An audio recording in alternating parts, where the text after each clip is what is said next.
दोस्तों, समय समय पर इस पावन धरती पर अवतारों का आना हुआ है और पृथ्वी पर उनका जन्म होना, उनके द्वारा लीला करना, संघर्ष करना, चमत्कार करना और परमात्मा के तत्व ज्ञान का प्रचार करना। अवतारों द्वारा इन सभी लीलाओं के करने का कोई न कोई उद्देश्य जरूर होता है, परंतु अवतार में भिन्नता होती है।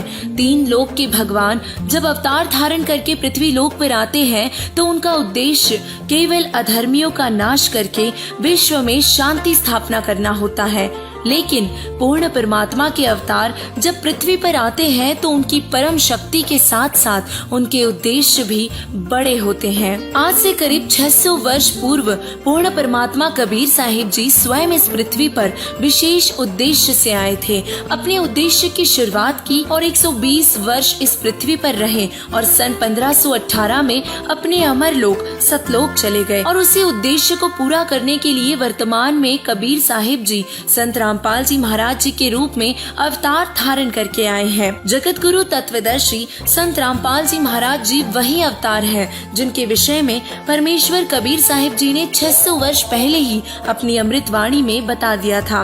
कबीर साहिब जी ने अपनी वाणी में उस महापुरुष के आने का जिक्र करते हुए कहा था, 5 सहस और 500 जब कलयुग बीत जाए, महापुरुष फरमान तब जग तारण को आए। कलयुग बीते 5500 पाचा, तब ये वचन मेरा होगा साचा। कलयुग बीत जाए जब एता, सभी जीव परम पुरुष पद चेता। कबीर साहिब जी ने बताया कि कलयुग के 5505 वर्ष बीत जाने पर वो महापुरुष परमात्मा का फरमान लेकर जगत का कल्याण करने के लिए आएगा। आगे भविष्यवाणी करते हुए कबीर साहिब जी ने ये भी बताया कि वो अवतार विश्व में शांति स्थापित करेगा, उग्रवाद, चोरी, रिश्वतखोरी जैसे कुकर्मों को खत्म कर देगा और 5505 वर्ष कलयुग बीत जाने पर सभी जीव एक होकर परम पुरुष परमात्मा की भक्ति करेंगे। वर्तमान समय में देखा जाए तो आज का समाज इतना स्वार्थी हो गया है कि अपने स्वार्थवश किसी भी हद तक जा सकता है। धन संग्रह करने के लिए चोरी, रिश्वतखोरी, डकैती और ठगी करना तो आम बात हो गई है। ऐसे में भला सुखमय जीवन और कलयुग में सतयुग आने की कल्पना करना भी असंभव लगता है। हर कोई माया की दौड़ में अपने वास्तविक उद्देश्य से भटक रहा है। तो अब प्रश्न ये उठता है कि आखिर ऐसे में समाज सुधार कैसे होगा और कैसे होगा मानव का चरित्र निर्माण। पहले समय में सभी में आपसी प्रेम और भाईचारा हुआ करता था। गांव में किसी एक घर कोई दुविधा होती तो पूरा गांव मदद के लिए तैयार हो जाता था और लाइलाज बीमारियों जैसे भयंकर रोग भी नहीं थे। ये वो समाज था जब समाज में शिक्षा का अभाव बहुत था। लोग पैसों के लिए नहीं जीते थे बल्कि जीवन जीने के लिए अपनी खेती करते थे और फसलों से ही लेन देन किया करते थे और शांत वातावरण में रहते थे। परंतु शिक्षा के आने के बाद समाज में माया की दौड़ शुरू हो गई। जिसके पास अधिक धन है वो अभिमानी हो गया और किसी की मदद करना तो दूर बल्कि लोगों का मजाक बनाना उसे अच्छा लगने लगा। आज गरीब और भी गरीब हो गया और अमीर और भी अमीर हो गए।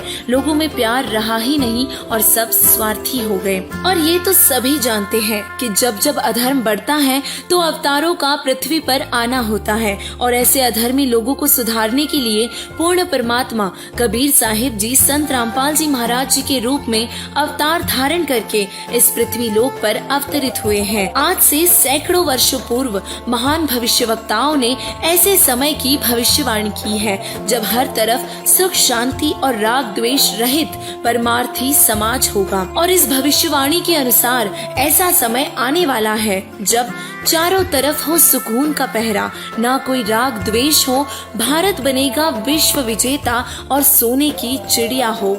ये उस समय के लिए भविष्यवाणी की है जब सारा विश्व एक होगा और सब बुराइयां त्याग कर सभी एक परमात्मा की भक्ति करेंगे और उस महान संत के आशीर्वाद से भारत एक बार फिर से सोने की चिड़िया कहलाएगा। और साथ ही उन्होंने ये भी वर्णन किया है कि ये सब एक महान तत्वदृष्टा संत के तत्व ज्ञान से ही संभव हो पाएगा, जिसे कलयुग के मसीहा, अवतार, मैसेंजर ऑफ गॉड व अंतिम पैगंबर भी कहा गया है। वह महान अवतार तत्वदृष्टा संत जगत गुरु तत्वदर्शी संत रामपाल जी महाराज जी ही हैं, जो अपने तत्व ज्ञान के आधार से विश्व में शांति लाएंगे और भारत को विश्व विजेता बनाएंगे। जैसे कि हम जानते हैं कि सभी अवतारों का पृथ्वी पर आने का कोई न कोई उद्देश्य अवश्य होता है, ऐसे ही संत रामपाल जी महाराज जी का पृथ्वी पर अवतार रूप में आने का भी बहुत बड़ा उद्देश्य है। संत रामपाल जी महाराज जी का मूल उद्देश्य पूरे विश्व को एक करके सतलोक ले जाना है। मूल उद्देश्य के साथ साथ जुड़ा उनका महत्वपूर्ण उद्देश्य समाज सुधार व उसके साथ साथ आध्यात्मिक क्रांति लाना है, जो पूरे विश्व को उनकी शरण में आने को मजबूर कर देगा। विश्व में अनेकों महापुरुषों ने समाज सुधारक की अहम भूमिका निभाई है। उदाहरण के लिए बताए तो महात्मा गांधी जी ने अहिंसावादी और सत्यवादी का पाठ सिखाया और इस मार्ग पर चलने पर उन्हें न जाने कितना ही संघर्ष करना पड़ा। ऐसे ही सती प्रथा जैसी कुप्रथा को बंद करवाने के लिए राजा राम मोहन रॉय जी ने आवाज उठाई और जिस कारण उन्हें भी बहुत संघर्ष करना पड़ा। B.R. अम्बेडकर जी ने भी छुआछात के खिलाफ आवाज उठाई और आज भारतीय संविधान के तहत छुआछात भी कानून की नजर में अपराध है। इन सभी महापुरुषों के संघर्ष करने से कई वर्षों तक समाज में शांति बनी रही और ऐसे ही जगत गुरु तत्वदर्शी संत रामपाल जी महाराज जी समाज सुधार करने के लिए संघर्ष कर रहे हैं और आज समाज में बहुत सी कुरीतियां व बुराइयों का साथ दिया जा रहा है, जिसके खिलाफ संत रामपाल जी महाराज जी ने आवाज उठाई और फलस्वरूप उन्हें जेल भी जाना पड़ा। अगर बात करें भ्रष्टाचार की, तो देश में बढ़ रहे भ्रष्टाचार को खत्म करने के लिए संत रामपाल जी महाराज जी ने सरकार, पुलिस प्रशासन व न्यायाधीशों के साथ साथ अन्य संगठनों में काम करने वाले अधिकारियों को अपने सत्संगों के माध्यम से चेताया है और भ्रष्टाचार को खत्म करने के लिए संत रामपाल जी महाराज जी पूरे विश्व में तत्व ज्ञान का प्रचार कर रहे हैं, जिसे सुनकर बुद्धिजीवी संत रामपाल जी महाराज जी की शरण में आकर भ्रष्टाचार मुक्त देश बनाने की ओर अग्रसर हो चुके हैं। अगर बात करें दहेज जैसी कुप्रथा की, तो आज गरीब की कोई नहीं सुनता। सबको माया चाहिए और पैसों से बढ़कर आज किसी के लिए कुछ भी नहीं है और ऐसे में बेटी की शादी करने में भी पिता खुश नजर नहीं आते। वजह है दहेज। दहेज एक ऐसी कुप्रथा बनकर रह गई है जिसका कोई समाधान नहीं कर सका, परंतु संत रामपाल जी महाराज जी के अनुयायी ना तो दहेज लेते हैं और ना ही देते हैं, जिससे समाज में अच्छा संदेश जाता है और इसी नियम के चलते गरीब व्यक्तियों को भी राहत मिली है, जिस कारण दहेज के कारण ना तो बेटी उत्पीड़ित की जाती है और ना ही पिता को कर्जा ना उतार पाने के लिए आत्महत्या का सहारा लेना पड़ता है। समाज को नशे से राहत। हर नशीली वस्तु पर चेतावनी दी जाती है कि यह सेहत के लिए नुकसानदायक है, इससे कैंसर हो सकता है, परंतु पूरे विश्व में नशे को अमृत तुल्य माना जाता है। बीड़ी, शराब, सिगरेट, सुल्फा, अफीम, गांजा, हुक्का और भी विभिन्न प्रकार की नशीली ड्रग्स को आज ऐसे शौक से ग्रहण किया जाता है जैसे इससे अच्छी व सेहतमंद चीज और कोई नहीं। नशा करने से कोई लाभ नहीं बल्कि हानि ही हानि है। बीमारियों के साथ साथ पैसों का भी खर्च होता है, परंतु संत रामपाल जी महाराज जी के अनुयायी किसी भी प्रकार का नशा नहीं करते। नशा करना तो दूर, किसी को नशीली वस्तु लाकर भी नहीं देते। मांसाहार से निषेध। संत रामपाल जी महाराज जी हिंसा के सख्त खिलाफ है। किसी भी अनुयायी को मांस का सेवन करने की अनुमति नहीं है। मांसाहार राक्षसों का आहार है और संत रामपाल जी महाराज जी भक्त समाज तैयार कर रहे हैं। बॉलीवुड से राहत। संत रामपाल जी महाराज जी के अनुयायियों के लिए फिल्में देखना, गाने सुनना, गेम्स खेलना बिल्कुल भी मना है और यह नियम सभी फॉलो भी करते हैं, जिससे बच्चों में अशुद्ध विचार प्रवेश ही नहीं होते और सत्संग सुनने से उनका मन पवित्र रहता है। इन सब के अलावा चोरी, रिश्वतखोरी, डकैती, लूटना, ठगना जैसी सभी बुराइयों को संत रामपाल जी महाराज जी अपने तत्व ज्ञान से जड़ से खत्म कर रहे हैं, जिससे समाज बुराइयों रहित हो रहा है। संत रामपाल जी महाराज जी का उद्देश्य समाज को बुराइयों व पाखंड रहित करके स्वच्छ करना व युवाओं में नैतिकता और आध्यात्मिकता जागृति लाना है। वे समाज से जातिवाद व जाति पाति के भेदभाव को हमेशा के लिए खत्म कर देना चाहते हैं और आपसी झगड़ों को खत्म करके पूरे विश्व में शांति लाना चाहते हैं। एक भगवान, एक ही भक्ति और एक ही पंथ की स्थापना करके जीवों का कल्याण करना ही उनका मूल उद्देश्य है। संत रामपाल जी महाराज जी वो अवतार हैं जो धरती को स्वर्ग बनाने के लिए पृथ्वी पर अवतरित हुए हैं और ऐसे महान संत आज हम सबके बीच मौजूद हैं और परमात्मा के आशीर्वाद से अपने उद्देश्य को पूरा करने में लगे हैं। दिन रात एक करके वो इस मिशन को पूरा कर रहे हैं, जिसका परिणाम स्वरूप आज भारत देश की जनता के साथ साथ विश्व में भी उनके अनुयायी सुख व शांति का जीवन जी रहे हैं। और आप सभी से हमारी टीम की तरफ से हाथ जोड़कर विनम्र प्रार्थना है कि जगत गुरु तत्वदर्शी संत रामपाल जी महाराज जी के इस पावन उद्देश्य को पूरा करने के लिए उनसे नाम दीक्षा लेकर उनका सहयोग करें। धन्यवाद।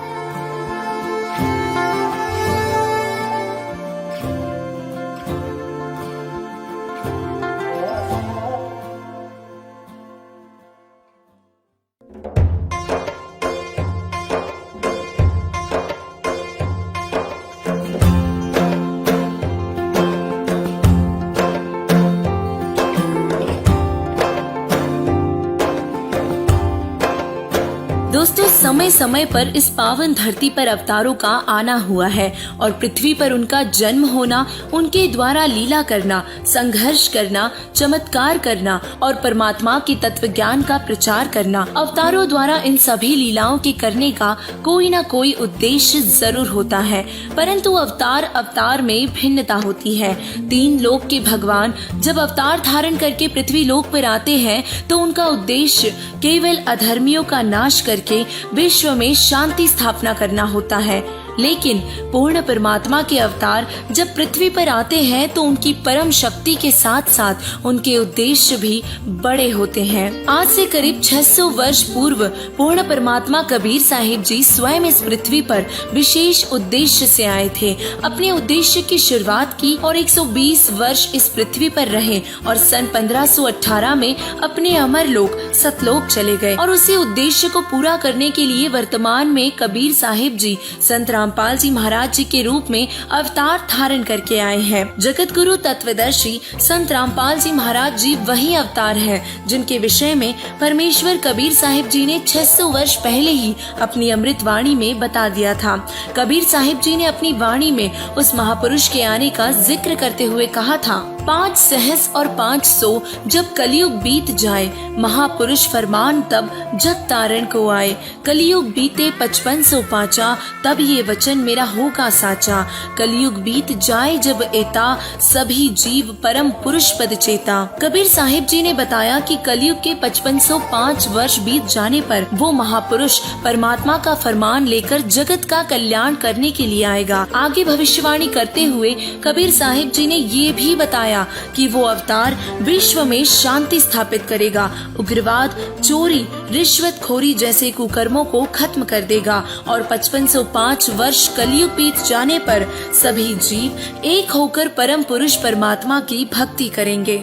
वर्तमान समय में देखा जाए तो आज का समाज इतना स्वार्थी हो गया है कि अपने स्वार्थवश किसी भी हद तक जा सकता है। धन संग्रह करने के लिए चोरी, रिश्वतखोरी, डकैती और ठगी करना तो आम बात हो गई है। ऐसे में भला सुखमय जीवन और कलयुग में सतयुग आने की कल्पना करना भी असंभव लगता है। हर कोई माया की दौड़ में अपने वास्तविक उद्देश्य से भटक रहा है। तो अब प्रश्न ये उठता है कि आखिर ऐसे में समाज सुधार कैसे होगा और कैसे होगा मानव का चरित्र निर्माण। पहले समय में सभी में आपसी प्रेम और भाईचारा हुआ करता था। गांव में किसी एक घर कोई दुविधा होती तो पूरा गांव मदद के लिए तैयार हो जाता था और लाइलाज बीमारियों जैसे भयंकर रोग भी नहीं थे। ये वो समाज था जब समाज में शिक्षा का अभाव बहुत था। लोग पैसों के लिए नहीं जीते थे बल्कि जीवन जीने के लिए अपनी खेती करते थे और फसलों से ही लेन देन किया करते थे और शांत वातावरण में रहते थे। परंतु शिक्षा के आने के बाद समाज में माया की दौड़ शुरू हो गई। जिसके पास अधिक धन है वो अभिमानी हो गया और किसी की मदद करना तो दूर बल्कि लोगों का मजाक बनाना उसे अच्छा लगने लगा। आज गरीब और भी गरीब हो गया और अमीर और भी अमीर हो गए। लोगों में प्यार रहा ही नहीं और सब स्वार्थी हो गए। और ये तो सभी जानते हैं कि जब जब अधर्म बढ़ता है तो अवतारों का पृथ्वी पर आना होता है और ऐसे अधर्मी लोगों को सुधारने के लिए पूर्ण परमात्मा कबीर साहिब जी संत रामपाल जी महाराज जी के रूप में अवतार धारण करके इस पृथ्वी लोक पर अवतरित हुए हैं। आज से सैकड़ों वर्षों पूर्व महान भविष्यवक्ताओं ने ऐसे समय की भविष्यवाणी की है जब हर तरफ सुख शांति और राग द्वेष रहित परमार्थी समाज होगा। और इस भविष्यवाणी के अनुसार ऐसा समय आने वाला है जब चारों तरफ हो सुकून का पहरा, ना कोई राग द्वेष हो, भारत बनेगा विश्व विजेता और सोने की चिड़िया हो। ये उस समय के लिए भविष्यवाणी की है जब सारा विश्व एक होगा और सब बुराइयां त्याग कर सभी एक परमात्मा की भक्ति करेंगे। और उस महान संत के आशीर्वाद से भारत एक बार फिर से सोने की चिड़िया कहलाएगा। और साथ ही उन्होंने ये भी वर्णन किया है कि ये सब एक महान तत्वदृष्टा संत के तत्व ज्ञान से ही संभव हो पाएगा, जिसे कलयुग के मसीहा अवतार, मैसेंजर ऑफ गॉड व अंतिम पैगंबर भी कहा गया है। वो महान अवतार तत्वदृष्टा संत जगत गुरु तत्वदर्शी संत रामपाल जी महाराज जी ही हैं, जो अपने तत्व ज्ञान के आधार से विश्व में शांति लाएंगे और भारत को विश्व विजेता बनाएंगे। जैसे कि हम जानते हैं कि सभी अवतारों का पृथ्वी पर आने का कोई न कोई उद्देश्य अवश्य होता है, ऐसे ही संत रामपाल जी महाराज जी का पृथ्वी पर अवतार रूप में आने का भी बहुत बड़ा उद्देश्य है। संत रामपाल जी महाराज जी का मूल उद्देश्य पूरे विश्व को एक करके सतलोक ले जाना है। मूल उद्देश्य के साथ साथ जुड़ा उनका महत्वपूर्ण उद्देश्य समाज सुधार व उसके साथ साथ आध्यात्मिक क्रांति लाना है, जो पूरे विश्व को उनकी शरण में आने को मजबूर कर देगा। विश्व में अनेकों महापुरुषों ने समाज सुधारक की अहम भूमिका निभाई है। उदाहरण के लिए बताए तो महात्मा गांधी जी ने अहिंसावादी और सत्यवादी का पाठ सिखाया और इस मार्ग पर चलने पर उन्हें न जाने कितना ही संघर्ष करना पड़ा। ऐसे ही सती प्रथा जैसी कुप्रथा को बंद करवाने के लिए राजा राम मोहन रॉय जी ने आवाज उठाई और जिस कारण उन्हें भी बहुत संघर्ष करना पड़ा। B.R. अम्बेडकर जी ने भी छुआछात के खिलाफ आवाज उठाई और आज भारतीय संविधान के तहत छुआछात भी कानून की नजर में अपराध है। इन सभी महापुरुषों के संघर्ष करने से कई वर्षों तक समाज में शांति बनी रही और ऐसे ही जगत गुरु तत्वदर्शी संत रामपाल जी महाराज जी समाज सुधार करने के लिए संघर्ष कर रहे हैं। और आज समाज में बहुत सी कुरीतियां व बुराइयों का साथ दिया जा रहा है, जिसके खिलाफ संत रामपाल जी महाराज जी ने आवाज उठाई और फल स्वरूप उन्हें जेल भी जाना पड़ा। अगर बात करें भ्रष्टाचार की, तो देश में बढ़ रहे भ्रष्टाचार को खत्म करने के लिए संत रामपाल जी महाराज जी ने सरकार, पुलिस प्रशासन व न्यायाधीशों के साथ साथ अन्य संगठनों में काम करने वाले अधिकारियों को अपने सत्संगों के माध्यम से चेताया है। और भ्रष्टाचार को खत्म करने के लिए संत रामपाल जी महाराज जी पूरे विश्व में तत्व ज्ञान का प्रचार कर रहे हैं, जिसे सुनकर बुद्धिजीवी संत रामपाल जी महाराज जी की शरण में आकर भ्रष्टाचार मुक्त देश बनाने की ओर अग्रसर हो चुके हैं। अगर बात करें दहेज जैसी कुप्रथा की, तो आज गरीब की कोई नहीं सुनता। सबको माया चाहिए और पैसों से बढ़कर आज किसी के लिए कुछ भी नहीं है। और ऐसे में बेटी की शादी करने में भी पिता खुश नजर नहीं आते। वजह है दहेज। दहेज एक ऐसी कुप्रथा बनकर रह गई है जिसका कोई समाधान नहीं कर सका। परंतु संत रामपाल जी महाराज जी के अनुयायी ना तो दहेज लेते हैं और ना ही देते हैं, जिससे समाज में अच्छा संदेश जाता है। और इसी नियम के चलते गरीब व्यक्तियों को भी राहत मिली है, जिस कारण दहेज के कारण ना तो बेटी उत्पीड़ित की जाती है और ना ही पिता को कर्जा ना उतार पाने के लिए आत्महत्या का सहारा लेना पड़ता है। समाज को नशे से राहत। हर नशीली वस्तु पर चेतावनी दी जाती है कि यह सेहत के लिए नुकसानदायक है, इससे कैंसर हो सकता है, परंतु पूरे विश्व में नशे को अमृत तुल्य माना जाता है। बीड़ी, शराब, सिगरेट, सुल्फा, अफीम, गांजा, हुक्का और भी विभिन्न प्रकार की नशीली ड्रग्स को आज ऐसे शौक से ग्रहण किया जाता है जैसे इससे अच्छी व सेहतमंद चीज और कोई नहीं। नशा करने से कोई लाभ नहीं बल्कि हानि ही हानि है। बीमारियों के साथ साथ पैसों का भी खर्च होता है, परंतु संत रामपाल जी महाराज जी के अनुयायी किसी भी प्रकार का नशा नहीं करते। नशा करना तो दूर, किसी को नशीली वस्तु लाकर भी नहीं देते। मांसाहार से निषेध। संत रामपाल जी महाराज जी हिंसा के सख्त खिलाफ है। किसी भी अनुयायी को मांस का सेवन करने की अनुमति नहीं है। मांसाहार राक्षसों का आहार है और संत रामपाल जी महाराज जी भक्त समाज तैयार कर रहे हैं। बॉलीवुड से राहत। संत रामपाल जी महाराज जी के अनुयायियों के लिए फिल्में देखना, गाने सुनना, गेम्स खेलना बिल्कुल भी मना है और यह नियम सभी फॉलो भी करते हैं, जिससे बच्चों में अशुद्ध विचार प्रवेश ही नहीं होते और सत्संग सुनने से उनका मन पवित्र रहता है। इन सब के अलावा चोरी, रिश्वतखोरी, डकैती, लूटना, ठगना जैसी सभी बुराइयों को संत रामपाल जी महाराज जी अपने तत्व ज्ञान से जड़ से खत्म कर रहे हैं, जिससे समाज बुराइयों रहित हो रहा है। संत रामपाल जी महाराज जी का उद्देश्य समाज को बुराइयों व पाखंड रहित करके स्वच्छ करना व युवाओं में नैतिकता और आध्यात्मिकता जागृति लाना है। वे समाज से जातिवाद व जाति पाति के भेदभाव को हमेशा के लिए खत्म कर देना चाहते हैं और आपसी झगड़ों को खत्म करके पूरे विश्व में शांति लाना चाहते हैं। एक भगवान, एक ही भक्ति और एक ही पंथ की स्थापना करके जीवों का कल्याण करना ही उनका मूल उद्देश्य है। संत रामपाल जी महाराज जी वो अवतार हैं जो धरती को स्वर्ग बनाने के लिए पृथ्वी पर अवतरित हुए हैं और ऐसे महान संत आज हम सबके बीच मौजूद हैं और परमात्मा के आशीर्वाद से अपने उद्देश्य को पूरा करने में लगे हैं। दिन रात एक करके वो इस मिशन को पूरा कर रहे हैं, जिसका परिणाम स्वरूप आज भारत देश की जनता के साथ साथ विश्व में भी उनके अनुयायी सुख व शांति का जीवन जी रहे हैं। और आप सभी से हमारी टीम की तरफ से हाथ जोड़कर विनम्र प्रार्थना है कि जगत गुरु तत्वदर्शी संत रामपाल जी महाराज जी के इस पावन उद्देश्य को पूरा करने के लिए उनसे नाम दीक्षा लेकर उनका सहयोग करें। धन्यवाद।